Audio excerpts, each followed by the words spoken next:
Is it asterisk? That's what you can have over there. So we show up at Anaheim, of course. We always there. Oh, it's deepest field every year. Every year is the damn deepest field. Like, there's like more people racing, even though it's the same amount of people and the same guys. Ain't nobody new in there. It's the deepest field. What I always said with Larry, I mean, dude can sell you a ketchup popsicle and white gloves. Dude makes you believe. He makes you believe.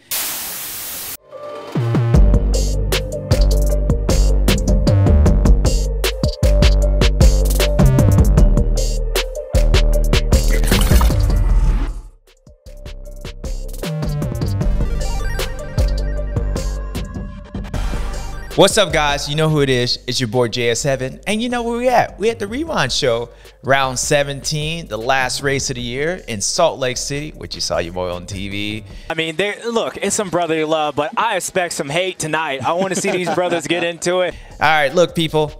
We got a lot to do. We got a lot to get in. Might not be a lot of action on the race, but as a season as a whole, it's been a lot of things that happen to accumulate to get to round 17. So you know what we're going to do. We're going to get into it. And today we're going to do a little bit different. We're going to get into all the rounds, the season in the whole. So let's do it.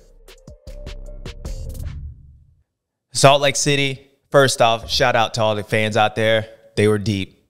It's always a good crowd. I enjoy Salt Lake City. Some people close to me know why. Salt Lake City is a dear spot to OJ. It's hot. Dear spot. But nonetheless, always enjoy racing up there. Had a chance to race up there a few times, even though in 2011, my championship came to an end when I crashed twice in the whoops. But it wasn't you guys' fault. It wasn't Salt Lake's fault. It was JS' fault. But the track's always, it's slippery. It's one of the tracks that I always feel like it's kind of deceiving, like how slippery it is. It's rocky. It's a lot of pebbles on it. It's in altitude, so you would think less power. It'd be a lot more traction, but for some reason that dirt's hard. Unlike when you go to even a different type of hardness than Denver, Colorado, or even when you go to outside in Lakewood. The track layout is smaller. The stadium's smaller. It's different than a pro football stadium or a Georgia Dome or something like that. It's a college football stadium, and even though dimensions-wise, you know, it's 100 yards on there, they don't use all the floor, but it's a tighter venue. Pretty backdrop on top of a hill, so altitude, the dirt's slippery. And of course, like usually the last few years, you know, Salt Lake has been around and won the last rounds. And then when we had the pandemic, Salt Lake was like the last 7 rounds. So these guys are kind of used to coming up there and finishing off compared to when I raced. It was in Vegas. But overall, look, it was a different feeling this weekend at Salt Lake. I mean, I think there was a lot of hype going into the East-West. I think everybody kind of looked forward to the East-West shootout, you know, with both Lawrence's boys, watching Danger Boy come up, and hopefully guys like Joe Shimoda and some of these other guys can get into it. But then the rain happened. Like, it was setting up to be a good performance, good racing in 250 class, the way those heat races. I mean, Levi Kitchen was dominant. Danger Boy was dangerous as hell on there. And then the rain came in and it changed everything. Well, the rain continues to fall here at Rice-Eccles Stadium. It is not as heavy as it was just a few moments ago, and the weather is calling for chances of rain throughout the night as the humidity and the temperatures continue to escalate. Last time I checked, that ticket said rain or shine, so of course these fans are staying here. So I felt like the rain kind of killed the 250 class on how good the action possibly would be. The 450 class was, look, Chase Sexton, deservedly so. I think we're all in shock what's happened the last 3 weeks with Cooper Webb and then Eli Tomac, and then just from 21 points down to wrapping up championship literally a week early coming to this. So we kind of knew where that was going to go. And it was just a weird feeling, a feeling of, I don't even know how to explain it. Even in the air, the crowd, they were happy to be there, but there was really no excitement to go. And I think the rain maybe put a little bit damper on that 250 class. So nonetheless, what happened? Chase won. Not surprising. Chase was winning the championship. Definitely not surprising because he came in there already winning it. But I think everybody was looking forward to just getting it over with, getting out there safe, which my German chocolate, I actually had him pick for a race win because he looked good all day. Track setup, even when it rained, I thought it was going to be pretty good. And even he had a hard time getting out of there unscaled. I'm not sure what the injury is, but it was fun to see Ken. He only needed 1 point. He only needed 1 point. Like Eli only needed 1 race. he only needed 1 point, and he still couldn't get it. But we were there. We got to talk about it. There's no surprise. Jett won. Chase won. Congratulations to the Honda. They dominated all 3 championships. But you know what we do here? We got to dive deeper. And even though there's not a lot to dive in from that race, we're going to dive in from the whole season and just kind of figure out what we learned. We're here at round 17. What have we learned? So let's try to break that part down. Thought tonight. Well, I'm a championship guy, and I just go to the fact that this is where it starts right here. You can't win the championship at the first round, but you can certainly put yourself in the rears. So I think you come out here, just stack chips, get as many points as you can. Don't override it. So coming into the season, it was a lot up in the air. Like the way the outdoors ended, I think all of us suspected. We wouldn't have been shocked to watch Chase Sexton do what he did, win the title. Wouldn't have been shocked. You know, coming into the season, I thought, like, the way he ended outdoors, like, hey, he got through that thing. He was right there the last race, battling with the champ. He's next, right? He's the next guy coming into it. So I would say Chase Sexton's probably a better Supercross rider than outdoors. He took Eli all the way to the ring, and he had one moto that cost him the championship. In outdoors, they was finished 1 and 2. Chase got him run. Eli did what he had to do to get a win. So coming into the season, you had to think that Chase Sexton was looking forward to getting the Supercross season going, getting in there, carry that momentum. So we show up at Anaheim, of course. We always there. Oh, it's deepest field every year. Every year is the damn deepest field. Like, there's like more people racing, even though it's the same amount of people and the same guys, ain't nobody new in there. It's the deepest field. And then you have Ferrandis coming in, like he had the defending champion outdoors. He didn't race, coming back in here. But he's a Supercross rider, 2-time Supercross Light Sky. Our Adam Cincerella. Eli Tomac decided to stick around. Like, would he be? They got a new bike. And Chase Sexton, Colt 45. A lot of guys coming into the season that you're just waiting for them to step up. But I think we all thought Chase Sexton was going to be the guy. We show up at Anaheim, Chase is fastest. And even my brother, you know, Malcolm, second year on the Husqvarna. So we were excited going into that. Anaheim 1 comes around. Malcolm's, Eli's out front. I saw practice videos. I'm like, damn, Eli looked pretty good, like he did last year. Eli in practice, Eli in the heat race. Eli basically falls down in the main event. And then Malcolm's out front, and then Chase is out front. But Eli just passes them all and looked more dominant in the first race than he even did last year. And it looked easier. So we're like, okay, wait a minute. Was that the first race? Whatnots? And even Cooper Webb, we didn't really have him coming back in. We knew he was going to be better. Most people didn't have Cooper Webb coming back in. I had a chance to see Cooper Webb, and I knew he was riding better. But, of course, like when you have an off year like last year, it just takes a lot to get back. So was Cooper going to be back to that form? I don't know. Like, we'll see. Cooper shows up, comes from the back of the pack, gets second place. Boom, there we go. All right, maybe that's first race. Chase, look, he should have won. He didn't win. He was it. Going to the second race. Champ did it again, looking better than I ever thought. Cooper Webb, whoa, where did this come from? That second place last weekend, it was real. So right there, we had the last 2 champions just show up, and they look, I mean, better than everybody else. And I think it was after the second race, I was looking how Eli was riding, looking at his bike, and I'm like, you know what? I actually feel like these first 2 tracks might be set up to Eli.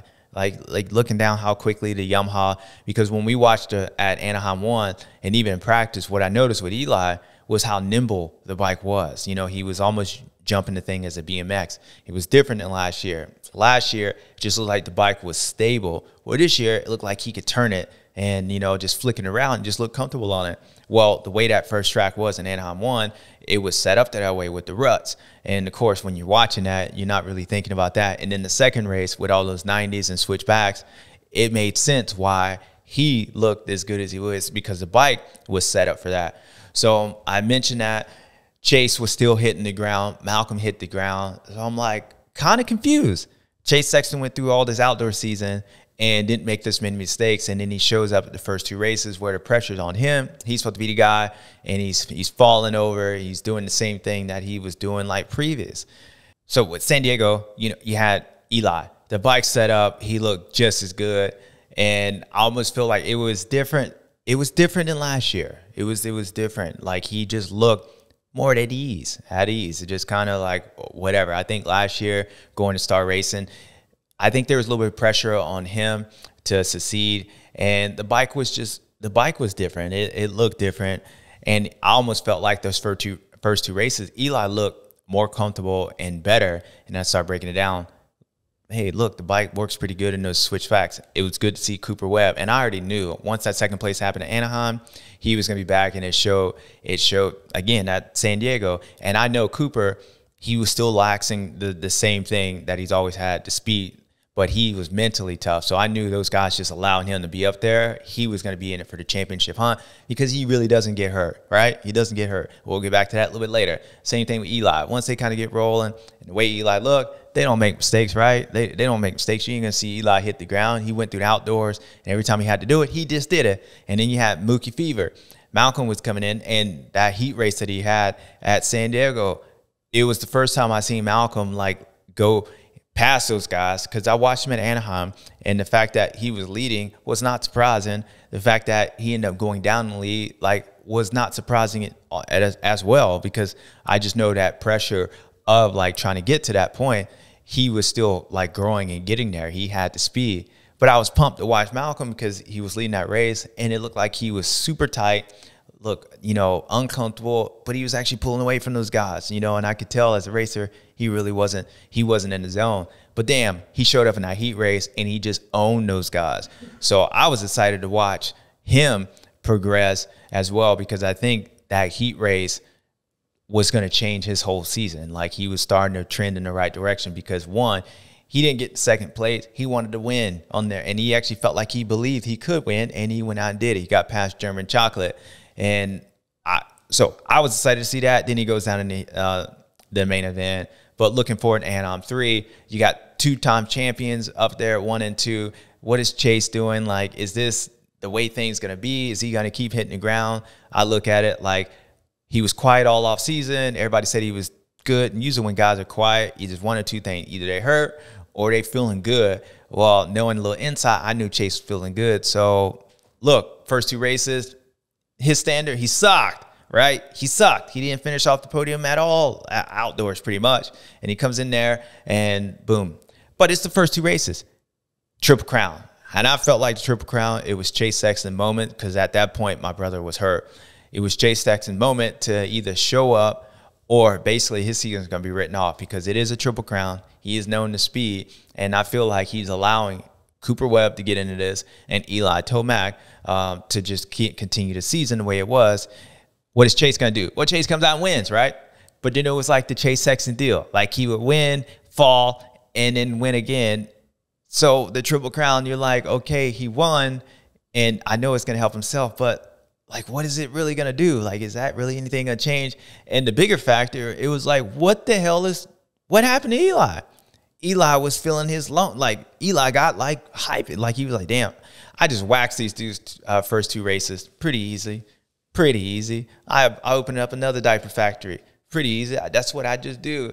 And then he got a little cocky, and Eli hit that ground, and it woke him up. And Eli was like, as much as I think, like, I'm invincible, because I was pretty damn invincible, something about this bike I ain't really feeling. And we didn't know that this was going to end up transpiring the way it did at the end of the year. But I think that crash in that third moto kind of woke Eli up a bit. It was like, all right, that's not the way to win. And the fact that Cooper Webb kind of started where he started and finished where he started, and Chase, who was way faster than everybody else, but then he still fell. So there were still cracks in those guys' armor. So I think Eli was like, look, I'm fast enough most nights. He knew what was up with that bike. I mean, he's been riding all off season. He knew those things. And I think he tested that water, found that water was poison water, and he didn't want nothing to do with that at Anaheim in that third moto.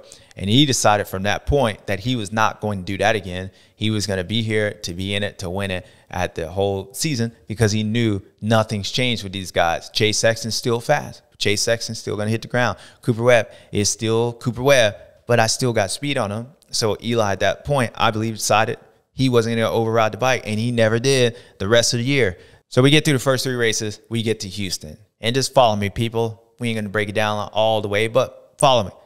Houston was a big moment in this championship. Why was it a big moment? Because Chase Sexton did what we all thought he was going to do.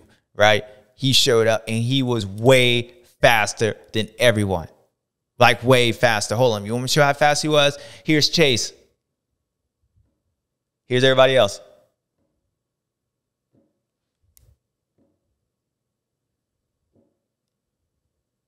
And there was Eli. That was the difference. And the reason I paused for a long time, because on a Supercross track, a half second is a lot. A second, are you kidding me? Second and a half, come on, the race is over. 2 seconds, that was Chase Sexton. On a track that was like everybody was jumping the same thing. So it was like, okay, did something finally click? Like last weekend he won on speed, but nobody's like been that fast. Jesus, I've been a long time ago, that fast. Chase was way faster. We get to the main heat race. Chase just dominates Eli. Eli couldn't do nothing about it. Nothing about it. And the fact that Eli just hit the ground, I already know what he was going to do. He was not going no faster because he knew, like, look, I'll go fast. I'm going to end up. I'm going to give these guys a big points gap. You know what? I'm just going to be here and just see what happens when the race. I'm still a racer. And the reason I say that race was a big moment in Houston was because Chase was 2 seconds faster and Chase got beat in the main event. Straight up and down. Couldn't do nothing. And I believe that changed everything, not only for Chase, but for Eli and guys like Cooper Webb. And I thought for guys like Jason Anderson, because what it showed was Chase, no matter how good he is, when it counts, like we still can get him. We still can get him. And that's how they race all the way up until round 15. Round 15. And when Cooper Webb goes at round 16. But we ain't there yet. So Chase gets, and you can see, all right, damn, what just happened? I didn't fall. I was way faster, and this guy just straight up beat me. And Eli sensed that. So we go to the next race. Next thing you know, Chase is out front hitting the ground. Sexton is down. Oh. Sexton has dropped that from the lead. Oh, my goodness. James, now this is the same mistakes this guy has made over and over and over, and you know better. If you want to be in Supercross champion, you cannot continue to make, to your point, same mistakes over and over and over. You just wonder what is going through your head. Dude, and it's killing his confidence. All right, like Chase out front, hitting the ground. Like, all right, and weird falls. And Eli's just capitalizing. And I think it was just making the season where Eli was just like, look, I'm going to get a 5th place. I'm going to get an 8th place because every time I override this bike, there's a weakness that I feel. JS sees it. You know, we all kind of see that, and I know what it is, that every time I ride that, like, I'm probably going to hit the ground. Well, I'm watching Chase hit the ground, and I know, like, as pesky as Cooper is, like, damn, I still can get him. So I'm just not going to do it. And that's when we get to Tampa, that 5th place comes in there. And then we get an 8th place in there at Indianapolis. So those were cool, but those also show the person that it actually helped more was not Chase Sexton. It actually helped Cooper Webb more than anybody else. And we haven't spoken about Cooper. Why did it help Cooper? Because, one, he was gaining heaps of talent. And if you're not, let's say you're not the fastest on guys, like, you got to attack them in other spots. And although I say, like, Eli's not the guy that you line up next to on the gate and you think you're going to attack him that way, he ain't that type. Like, because that 8th place, the reason he gets that, because he ain't going to be, like, you ain't going to be able to get him on the gate. Like, he ain't that type where I feel like, bang, bang, bang, you can shoot some other guys and they would be affected. So it helped Cooper because he saw that, look, if the tracks are slippery, there's things outside of even me that Eli he'll adjust himself to. And that's why I feel like it helps him more than Chase Sexton, because Chase Sexton at that point was having his own demons. Chase Sexton was faster than everybody else. Chase Sexton started falling, and he didn't know why he was falling, and it was out front. No matter how big a lead he got, no matter where he was, whether he was in Florida, whether he was in California, Chase Sexton at one point thought he was going to hit the ground no matter where he was, out front, back, and he was doing that. So, look, I got to worry about fixing that. I'm going to fix that. Cooper Webb's like, look, Eli ain't going to do that. That means, like, and I don't feel like I'm faster than Chase or Eli, and maybe some of these guys, so what else I'm going to get to have these points where he saw what Eli was doing. And I feel like with Cooper Webb, the speed's been lacking. And, I would say, like, he had to, like, he was racing Chase, but Chase was also fighting his own self. So we get to Seattle, and after Cooper shot him, in the heat race. Cooper Webb takes a look over his shoulder, and was that a Dikembe Mutombo finger wag? I don't know. That's pretty bold. It was odd because it's almost like you picking on a kid that don't want to fight you anyway. You know, so you're like, damn, why you shoot him? But for Cooper, mindset, you got to remember how he acts, like how he is. You know, he's all about like, he's the mental guy, right? Like, you know, you give him confidence and he feeds. That's his speed. Like, the more confidence you give him, speed. So I think when he shot Chase, it wasn't necessarily like at Chase. Like, he didn't mean no disrespect, but he needed to shoot Chase so he felt better. Like, he had to shoot that hostage so everybody else thought he was serious. So I feel like when he shot Chase at that race, it wasn't towards Chase or letting Chase know, like, I'm worried about you. I think it was directed towards Eli. Like, the fact that, like, Eli really couldn't beat Chase in heat races. And at that point, like, Cooper was trying to find speed. So any little thing, like whether it's a pole lap in practice, and I know this, you could tell by Guy Roddy, like, Cooper was emphasizing on going faster because they felt like that was his weakness. So whether he can get a pole in practice or he can get a pole in or beat somebody in the heat race, like the fact that he was able to do that in Seattle wasn't directed towards Chase at that point. It was directed towards Eli. And you fast forward to the following week when he lines up next to Eli in there. I think that's where the shooting to that, Cooper was trying to get in ahead. And the reason I bring that up is because years past, I would say that worked. That worked on guys like, you know, Ken Roxon. And whether it was because what Cooper did to him or because Ken had his issues or sicknesses or whatever was going on, it worked, right? And I believe he did that to Eli at some point. But look, if you don't have something and you know, like, look, by doing this might affect this guy to bring him down to my level, then I'm going to do it. And I think that's why he did it. So I would say the shooting, even though he shot Chase, he was actually aiming for Eli on there. And like I said, it didn't work. He lines up next to Eli. It didn't work. Actually, it backfired. And at that point, it almost looked like there was a panic. That's when he started changing out the forks and he was trying to switch things out. And that was the first time that we saw Cooper really, like, ever when he's had a championship, like, we found out that information. Like, it was like, oh, wait, this guy's changing things. And I feel like it was because once he shot Chase and Chase was still going to fall the way Chase is going to fall, and he really wasn't directing it towards him, because otherwise that was a win, right? Like, the reason Chase fell because I shot him. He's wounded. He did that to Eli. Eli still went out there and whooped that ass, and it didn't matter, and it backfired on him. He lost more points. And then you're like, okay, that doesn't work. So now I really got to figure out a way to go faster. I got to try to change my bike. And I said on the show that I didn't feel like it was a panic. I just felt like when you realize this ain't going to work, then it's on you, and you guys got to figure it out. Like, KTM knew that they still needed to figure out things to make Cooper happy. And so maybe if he lined up next to Eli and things would have transpired, maybe he wouldn't have went to those forks, because he'd be like, okay, I can do it this way. When he realized he can't do it that way, he's got to do it the other way. And he tried to find some speed somewhere else. So, but I feel like the season was starting to get down to Cooper Webb and Eli Tomac.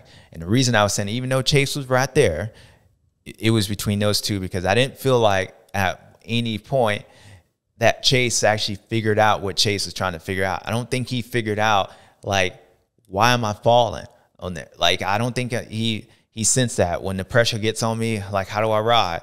Well, we can fast forward to New Jersey after he just won Atlanta, and I felt like he had the worst practice day of his life. You know, he was outside the top 5 really all day in practice, and it was the sense of like, okay, if I can win these next 4 races, and I will be your champion. Well, he shows up the next race, and he's just all out of sorts. Rode better in the heat race, but then the main event, he got bam. But that was that. So I still feel like all the way up until maybe even today, does he really feel like he fixed that? And that's Chase Sexton. Yeah, and Ricky. Oh, no! He's down! How quickly can it be up? He was 5 seconds. There's Tomac. So we get to a point to where after Oakland, Chase Sexton hits the ground again.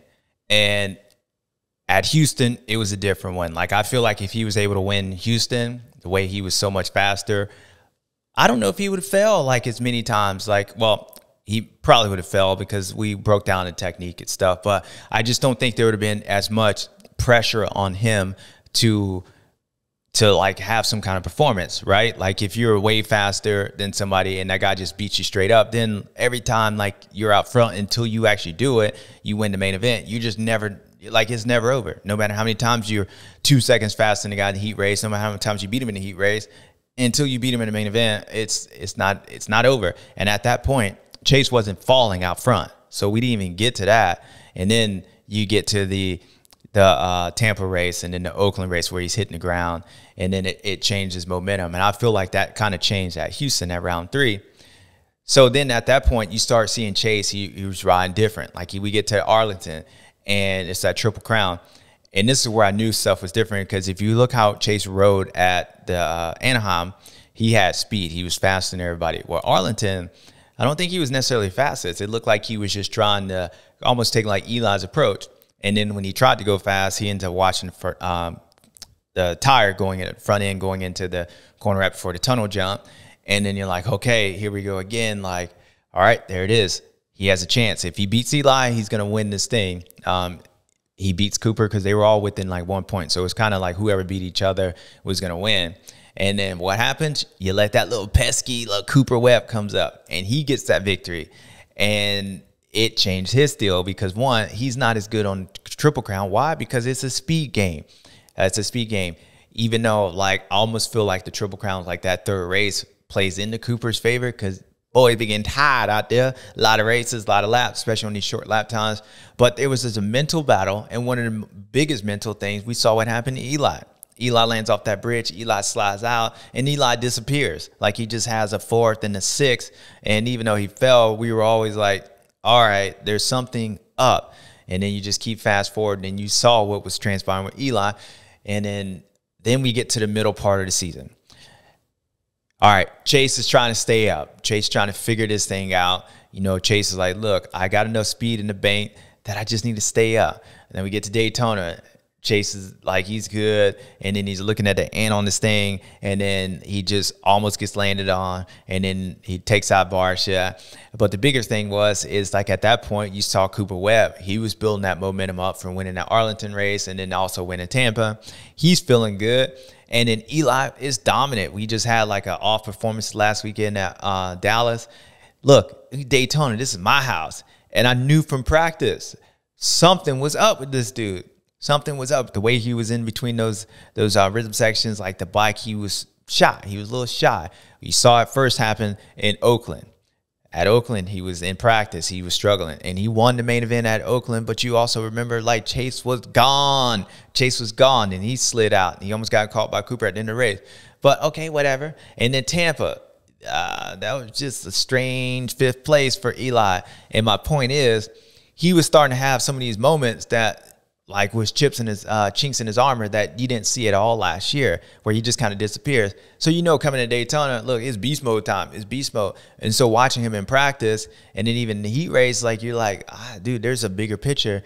And even though he got it, and you saw how happy he was on the end of that, Cooper ran him tough. Like, Cooper was there, and that race slowed down because of rain, and actually helped out Eli, and Eli won. And then Eli even said it. He was like, that was a big thing for me. I feel like he kept his title hopes alive, because if you'd have got beat by there and he would allow Cooper to win that race, and just like what I say, what would have happened if Chase Sexton would have won Houston? If he'd have went ahead and won Houston, how differently this season would have ended? Well, it kind of ends in his favor, so I don't know how much it would have ended, but I believe it changed a lot of things on how everybody looked at Chase. It changed on how Eli approached this racing, and it also gave Cooper Webb confidence. So all of these things was building to where it wasn't even about speed at this point. It was about each one of these riders being able to figure out what they needed to do, which was going to change the way the other rider rode. And Eli did what he had to do when he had to do it. He did it at Daytona, and he stopped that. Gave Webb some confidence, but, you know what? Damn, this guy's still here. And so we fast forward, and then you have the German chocolate. He's starting to come in there, all right? Like, we saw him in the beginning part. He was kicking his bike, and he was still kicking it. Damn, he was still kicking it, but he was there fighting. And I feel like the reason why Kenny kept getting better is because Kenny made that decision. That was Kenny's choice. He wanted to ride the Suzuki. And his team, they kept fighting. And I believe even though he was starting to have some of the same things that had happened at Honda, in fact, earlier last year, he won the first race, dominant, right? and he didn't even make it. He was jumping by like the third Anaheim. So, but Kenny knew he made that choice. So Kenny was going to be in it deeper than in years past because, one, he made a change, and two, he saw his team fighting, and he had Larry Brooks. And what I always said with Larry, I mean, dude can sell you a ketchup popsicle and white gloves. Dude makes you believe. He makes you believe. And I feel like, to his credit and that whole team's credit, they had Kenny kept fighting for where I think in years past, the same thing was starting to transpire in the middle part of the year for Kenny.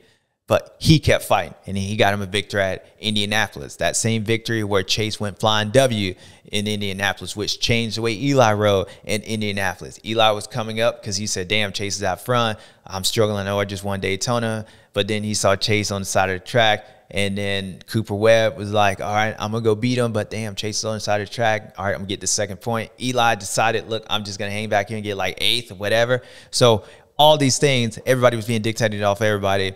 But Chase was still having his issues. So we keep fast-forwarding people, fast-forwarding through the season. This happened, that happened, German chocolate, and guys like Bam Bam coming in there. And I feel like Justin was riding good all year long. Like, Justin was just as fast as he was like at Anaheim when he was scrubbing his ass off the track to where he was when he almost got German chocolate at Indy, and he finally got him one in the mud race. But Justin was riding good. So you knew at some point he was going to be in contention. And El Hombre, at that point, I didn't know he had a seed in there with Cynthia. She was coming to be born. What's her name again? Siggy. Sorry, Jason, no disrespect. He was having Siggy come in there. So, like, we were like, what's going on with El Hombre? He went from like 7 races last year to no races this year. And we're like, he's got to come. And the way he had that performance back in Dallas, like, we just outran these guys just straight up. With the scene a year later from the scene in The Crown where him and Malcolm got into it. Like, you're like, damn, all right, he should be able to do it, but it just never came. So even though those 3 guys were battling, you still felt like there was other guys coming up, you know, with Justin, the Chocolate, and El Hombre. And let's fast forward to where it really got down. We get down to Nashville. Nashville, where I'm going to say again, there's some pretty people in Nashville. Y'all some pretty people. And we're like, okay, look, Cooper switching suspension. He's going from the 20 JS to the 22, 23 JS. Who knows? Skinny, fat boy. And so, all right, here we go. He didn't have the best race in New Jersey. Eli just straight up did what he had to do after Eli blew his hand off, and he just bottomed out, and he still hit that ground. He's just like, okay, here we go. I know Chase won a race, but, you know, Chase still that far point. Last time I saw him, he was cheating. He was jumping on red cross flags, so whatever. And I feel like when you watch those guys race, even though Chase was close, 3 races ago, Chase wasn't thinking about this title. Chase wasn't worried about that. Chase was still trying to figure out how to, like, get that speed. Because if you remember, just like Indianapolis, where he does a flying W, and Oakland and Tampa, Chase had another one in Seattle where he's out front and he essentially crashes going down the straightaway. So when you think about all this going on, like, Chase still was having these moments where, yeah, he would win a race and he would still be fast, but he was still hitting the ground. And so when he won Atlanta, you could tell it was a big relief for him. I feel like the relief actually came at the race prior when he won that Triple Crown. Even though he didn't win it, he stayed up and he was just like there and he almost won it. So when I look at Chase, Chase wasn't racing to win races. Chase was trying to win a race to build that confidence. And he knew if he stayed up, there was a good chance he was going to win the race. Well, he won at Atlanta, and then he came back and he was like, okay, all right, that's a step. Then we had the New Jersey, and like, yeah, like I had an off day. I got knocked down by Barsha, but I didn't crash again. I ended up 4th place. And then he comes to the next race at Nashville, where all hell breaks loose. But still at Nashville, Chase was still pumped on what Chase was doing. And I said before, he needed to actually figure out that part, even just building into outdoors before he was like, look, I'm going to start racing and try to win this championship, because he had 2 people to deal with up until Nashville. He had to deal with Cooper Webb and Eli Tomac. There ain't no way those guys going to get hurt, right? Like, there ain't no way, because years past, they don't really get hurt. You know, Eli's always going to be there. He might get an 8th place every once in a while, and Cooper Webb might get like a 4th because he's slow. But you know what? They're going to be here. And Chase knew, look, I need to win these races, and if I just win all 4 of these races, then I'll be your champion. But he didn't feel like he can do that. Like, he didn't feel like that. So there's 2 people you have to go around. Bam! that was Cooper's head getting smacked by AC, and AC was like, ah. I think part of the tears when AC got on that third place was to realize he almost decapitated Cooper Webb's head off that, and Cooper was trying to get up, and he couldn't get up. And I'm only saying that because I know he's okay. He's okay. And we were like, what just happened? Like, whoa, what just happened? All right, how is that going to change everything? Is Eli going to go and just go completely like disappear, like whatever? Nah, Eli has like the best 3 laps of his career, basically, the way he shows up and whole shots that first race. And at that point, I think it sent the message to Chase that Eli, look, no matter who's here, Cooper Webb, you think you might have a chance at getting me? Nah, bruh. I'm going to come out here and just go dominant. And yeah, you can come up. I ain't even worried about you. The reason I ain't worried about you because I'm still going to go in this corner, and I'm still going to allow you to possibly take me out. And I know your ass ain't going to take me out because you ain't worried about me just like I ain't worried about you, and I'm going to finish this thing off. Chase goes and wins that race. I think it was big for him. And it was bigger for him because I felt like it was leading to outdoors, all right? Like he was going to be a bigger shot. Then we go to Denver. Hey, same thing's going to happen. Eli looked pretty good all day. Chase passed in the heat race, but whatever. Eli stays there. Eli goes as fast as he needs to go. Hometown crowd. Well, what are we going to do? Eli whole shots. Chase back in like 6. Eli's going away. You know what? He don't fall. Nothing happens to him. Let's pay attention to the battle. Smack! I don't even know what that sounds like, but I'm just assuming that sounds like an Achilles popping or pop, crackle, pop. And next thing you know, they're like, you hear the crowd, and then we're all like, what? What? Chase looking again. And I know Aaron Plessinger did the flying W, and he was like, damn, that's what that feels like. But he was looking like, what? What just happened? So Chase Sexton goes on there, and like I said, I broke it down. If you want to hear how I broke that down, go back to last weekend. We ain't got time this weekend. And then we're like, okay, dude, Chase wins that race. And essentially, when she popped that Achilles in the way Eli was, like, he was kind of like champion. He was pretty much champion. And before anyone can say, look, they should have crowned him a championship. Well, technically, let's say this would have happened at Salt Lake. You know, Chase did get 7 points taken away from him. Let's say Chase jumped a couple times on the cross flags. Like, they took away 10 points away from him, and he didn't finish the race at Salt Lake City. Minus 10 points, then hell, Eli could have been a champion. So there's a possibility that he could have took some points away from him and Chase doesn't finish the race and that Eli would have been a champion even though his ass at home. That could have happened, but it didn't. So it was just from that moment when Eli was rolling on the side of the track, things have not been correct. And my whole story, people, we're here at this point. And what did we learn this year? We learned, one, it ain't over until it's over.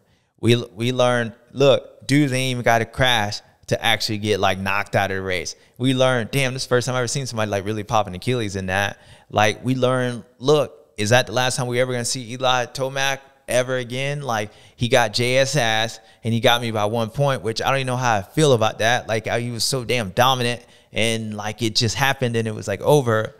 Have we learned, is Chase Sexton fixed? Do we feel like going into the outdoors, is Chase Sexton, like, he won this title? Deservedly so. Not even question that. But do we feel like Chase Sexton's fixed? Like, does he feel like, look, the way we thought he was going to show up and show out this Supercross season, and the fact that a lot of us picked him to win the title, which if we did, we'd have been right. But we went through 16 races, people. 16 races. And I would say we were still, like, questioning, like, has this guy figured it out? Like, has he figured it out? Yeah, he figured it out the last few races, but you can also say, like, when you're not racing for a championship, like, it's a lot easier. And the reason I say that is because, hell, I was there. Like, I know that is, and it's just a different one. And you could tell with Chase, like, even when he won that race and he was winning those races, like, there's a difference. And I said it before, there's a difference from a guy attacking, like, for a title, winning, like, hopes to win a championship, from a guy trying to fight inner demons and like winning his own mental championship. And I feel like when Chase won that race at Atlanta, and even the other ones, like, he had battles. That was his title because he knew he had to get through that before he can even get to this. And he never thought that, you know, Cooper Webb was almost going to get decapitated and Eli was going to pop an Achilles, which I'm still tripping on. Like, I've never really seen that before, but it all makes sense. If you want to know how it makes sense, go back to last weekend because we ain't got time this weekend. We didn't feel like that was going to happen. And so all this stuff transpired, and it happened so quick that it almost made like this season just ended. So what did we learn, people? What did we learn? Well, we learned one thing, and I'm going to have to say it again, and I believe this is probably his most special, biggest one of the year. We learned that Chase Sexton was upset that Eli was looking like JS7. Eli was getting all these damn neck burns on there, and Chase wanted some neck burns on there. We learned that Chase was like, you know how many points that I was like, how many times I was winning and I wasn't winning. I was tired of hitting that ground, and then everybody was saying like, damn, you got to figure it out. And I got a neck burn. And then he was waiting for us to say like, there it is again. He was going to hit the ground. But what things we did learn, and I know for a fact, is Chase Sexton is your 2023 AMA 450 champion, and he is your champion of champions, and he won Salt Lake. What did he get for him, Colton? Suntan, next on fire. Suntan, next on fire, Chase. It was a little chilly up there. You deserve it, kid. That's the one thing we did learn, and there's no reason, like, you can't even dispute that. That was facts. That's math. That's analytics, whatever you want. Chase got more points than everybody else. Facts. Chase got more race wins than everybody else. That's not facts. Eli had that one. But at the end of the day, Chase won. He led more laps. He has more faster poles, and he was there longer than anybody else was there, and he survived. And he survived, and he is your champion, people. And there ain't really nothing left else to say about that. There is nothing left to say about that besides Chase Sexton. You are the champion, and congratulations, kid. Now you get to go up against Honda's future. From what Lars said, which it is Honda's future, you get to go up against Lawrence. And that, people, I'm excited for. I'm not even excited about the racing. No. Don't even care about that. Why? Because I believe what's going to happen in the truck and how those two people are going to happen up here is going to dictate what happens out there. So I'm excited to see that battle, because when you got the next up-and-comer, and I felt a little tension a little bit with Villopoto when I was riding on Kawasaki, like that tension of this guy's coming in here to replace my ass. I went out and won all 24 of those things, and then I still got fired. So Chase Sexton, I know you don't want to see that come up there. And I know Jett Lawrence, how he rides in the future. He already got his plans, and he already got his #1 plate picked out to wax you, and he's planning on waxing you next weekend. And both of y'all are good at Paula. Y'all always won there. Chase, you've been dominant. Jett's been dominant. And people, we are in for a treat. And yes, yours truly will be there calling it with you. So people, what did we learn? We learned that it ain't over until it's over, and Chase Sexton is your champion. But that was last weekend, and we got the future going, and we learned that the motocross season is about to start, and we're going to learn a lot of different things. So Chase Sexton, enjoy it, man. You deserve it, kid. Jett Lawrence, it's a pleasure watching you watch that lights, race those cats. You tried to give RJ the business, and it was smooth sneakiness. Even RJ was like, damn, I think he's trying to get me, and he came in there. But Jett Lawrence, hell of a 250 career, east-west. One shootout, you outdid your brother, but you know what time it is. You about to go up against the defending champ of the 2023 Supercross season, and the guy that you're going to replace possibly next year, but you are the future. So does the future start in 2 weeks, or the future starts next year? Who knows? We're going to find out, and that's what the questions we got to ask, and hopefully we get an answer. But until then, you know what we got to do. Stews and stews. We'll be right back, people. They say an object in motion tends to stay in motion. We test that idea on a daily basis. Motion and experimentation, motors and manpower. We continue to evolve and thrive. So whether you climb or cross over, find your own line or pin it wide open, as long as you're moving in a way that gives you what you need, we'll be here for you. Hey guys, what's up? It's James Stewart. As you guys know, Athletic Greens is a proud partner of our show. They've been a sponsor of this for a while. It's a nutritional drink that supports the immune system. With 75 high-quality ingredients that gives me the key to daily nutrients and long-term gut health. They have good travel packs that I take with me on the road, and I took it this weekend, which I needed, which gives me energy and helps my immune system because I'm flying all over the place, can get sick a lot. AG1 helped me with that, and it's only $3 a day, so it's a good deal if you ask me. If a solution is what you need for your supplement routine, then Athletic Greens is giving you a 1-year supply of free vitamin D and 5 travel packs. So make sure you go to athleticgreens.com/BubbasWorld. Did you hear me? athleticgreens.com/BubbasWorld. Go check it out, peeps.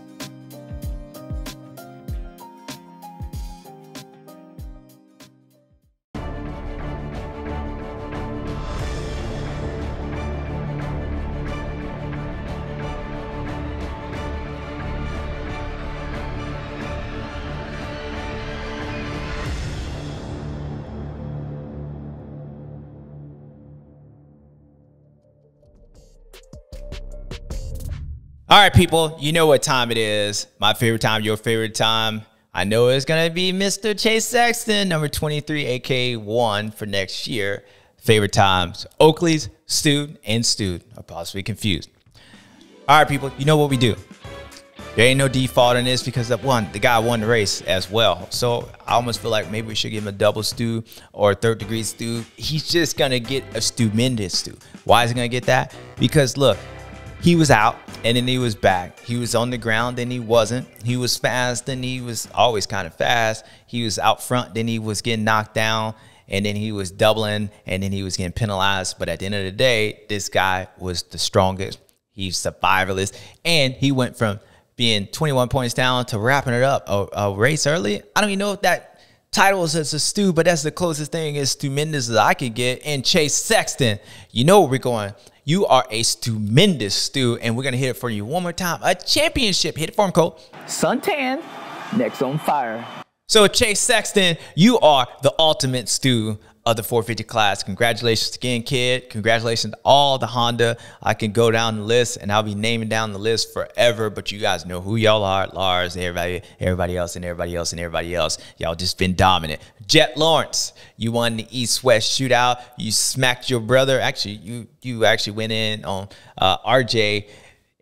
You know, I paid back from last weekend, but whatever. You wasn't even really messing with this fools because you like, look, I got bigger fish to fry, and that's next weekend. I'm about to fry Chase's ass up with some hot sauce and some bread, and there you got it. That's a ghetto catfish sandwich. Well, that's what I like to eat. So, Jett Lawrence, you a stew. You dominated these guys. I mean, it looked pretty boring to me on there, and it looked pretty boring to you, and it looked expected of you. And what was expected was you to go out there and just do what you had to do, and that was winning. So you won that, but you know where you're going next weekend. That's to tackle the big fish on there. So Jett Lawrence, you a stew. Shout out to Danger Boy. That boy was looking real dangerous, and then the boy was hot. That weather might have cooled him down, but I'm excited to watch him outside because I'm feeling dangerous. Watch him. So all you guys, everybody that finished it, you're a stew. Eli Tomac, Stu Mendes, stew. Cooper Webb, you a stew. Hunter Lawrence, you a stew. So shout out to Joe Shimoda, 5 East Coast. I saw you running on dude up in practice. Came in there like me and Ricky was like, damn, that was kind of like Bruce Lee Lord. So, you know, again, last time you was out there, they were getting your ass blasted. They your friends, right? They your friends. Joe Shimoda. Excited to see you. So 250 class is going to be dominant. Yeah, we got Justin Cooper coming back, hanging with Mr. Cooper. So I'm excited to see him back finally. And then he was on the Kawhi Leonard program, and he might be smart. The way these guys are dropping like flies, who knows what happened if he would have kept going. And we got the French connection. Oula J.K. since my West Wild, Dylan Ferrandis. He's on that borderline on the point. So that's a reason to come back. If not, just come back because we need you back. AC, man, I was pumped. And you were sharing some tears, but I was sharing some tears. And I got to give a shout out to Justin Hill. You came in there, you're like, move out my way. I know you factory, but I'm here. I'm Justin Hill. I got the style. My brother's hanging back. Don't make us jump you. So Justin Hill, Josh Hill, y'all was riding good. Team Tedder, all y'all cats going. Even the Chiz was running up in 3rd place. I thought he was out there taking out bitches, but he was up there running, balling. So look, all those guys out, y'all all stewed. And I'm all excited to see y'all outdoors. So Chase Sexton, Stu Mendes job, super Stu. All right, people, my next list. Stu, pissed off. Pissed off because like 3 weeks ago, we were like a title fight. And the next thing you know, there's nothing. Pissed off because you paid for that for like, you know, look, that Peacock subscription. And then you're like, damn, that's $10 or whatever it is a month. Depending on what program you get no commercials. Now, you pay for that thing. You're like, I want to watch every single lap. And then the next thing you know, you're like, I cannot stand to watch every single lap because homeboy's lapping up the 5th. Like pissed off for whatever reason. But I don't think you are, because look, we all motocross fans. We love it. I'll pay $20 if I had to, and don't raise the number of just hypothetically saying that. So confused. We're going with that list. All right. So my first person that's confused is the last person that's going to be on this list. Is Chase Sexton. Why are you confused? Look, I'll tell you why you're confused. Because you're like, damn, I just won these races that easy. And I know these people might saying like, hey, like, yeah, you know what? You might be like, is it asterisk? Think that's what you can have over there. Like, are you confused because you're like, damn, what happened? Like, I just stay up and I just go up and I just laugh all these guys to 5th place. Like, that's pretty easy. Or are you confused because you're like, dude, I was just 21 points down and now I wrapped it up a race early and they said like I'm the champion, but I'm not the champion. I want to celebrate.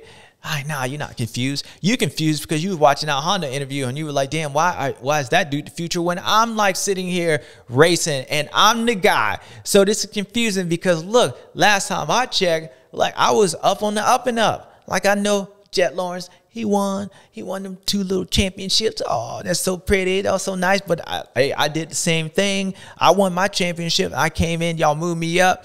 And I thought I was the future. I was the future. Maybe I still is. But it's confusing when all I hear is them, but I just won this title. So I know you confused because you're like, look, I ain't going nowhere. I ain't going nowhere. Last time I was out here, I was pretty dominant as well. Last time I showed up on the track, I won. And by the check, last time I checked, I was the champion. So ain't no future besides the future is right here. And it's me, Chase Sexton. So I know you confused. And if you haven't watched it, you'll be confused when you watch it. And then that'll be it. And I know I said he was the last person on this list, but we were all confused because we were sitting there and we're like, I was so excited to go to Salt Lake, which it's a dear space in my heart. For all my people that know me, it is a dear place in my heart. I was confused. We were all confused because we were like, damn, 3 weeks ago, we had a championship fight and we were talking about how this is the closest championship that's been ever. They brought up the 06 comparisons, closest, dominant. Chad Reed, James Stewart. That's what this was about. And the next thing you know, in 1 week, now we're talking about something that has nothing to do with it. Why? Because it was confusing. People was dropping and people was going. And I know people, I don't know where this is going. I said people a lot, so I'm going to end it. But this is a confusing as hell segment. And just like this season ended, it was confusing. But one thing's for certain is that we still got a lot of racing to go. And one thing for certain, when I asked you earlier, did we learn anything? Is Chase Sexton fixed? Is Jett Lawrence the future? I know I hear he's the future. I feel like people are saying Chase is fixed. Maybe Chase believes he's fixed, but is he really fixed, people? Well, there's only one way to find out, and we're going to find that out in 2 weeks here in Paula, where you're going to hear this sexy voice on there. Maybe it's not so sexy, but we're going to find out real quick, and real quick we will, is Chase Sexton fixed? And that was it from round 17, where we saw Chase Sexton win the 450 title. And yes, I know that wasn't an intro like it should have been, but it was kind of like that. We already expected to have an expect. Now let's move towards the future, where you hear in some camps it is Jett Lawrence is the future, but Chase Sexton says, look, not today and not 2 weeks from now. And until then, I'll see you when I see you in Paula, where we're going to find out, is Chase Sexton fixed or is Jett Lawrence the future? Let's find out together. Until then,